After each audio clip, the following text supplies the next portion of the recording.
Quelqu'un disait ainsi que j'ai des pensées nocturnes.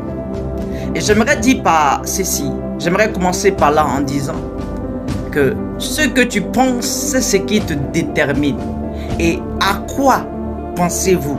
Qu'est-ce qui est l'objet de vos pensées?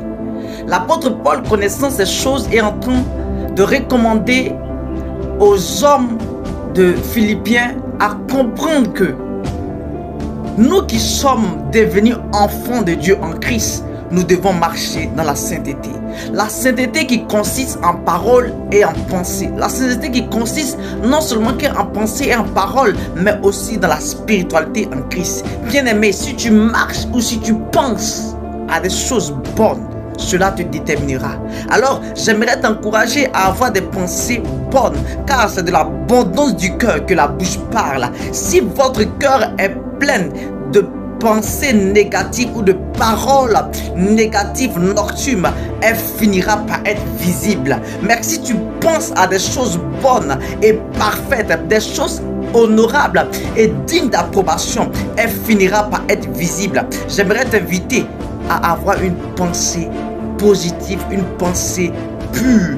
Regardez, lorsque le cultivateur confie sa semence à la terre ne lui donne que des choses qu'il a données. Il lui donne de bonnes récoltes. Mais le cultivateur prend la peine de prendre soin de son champ. Prends soin de ta pensée. Prends soin de ton psychique. Commence à méditer, à penser, à imaginer des choses parfaites, des choses bonnes et non pas des choses négatives, des choses impures. Parce que on ne peut accepter ou comprendre que nous sommes nés de nouveau. Nous avons accepté Dieu et notre esprit, notre pensée est remplie des choses négatives. Il est vrai et bon que nous qui avons accepté Jésus-Christ comme Seigneur et Sauveur, nous ayons maintenant des pensées pures.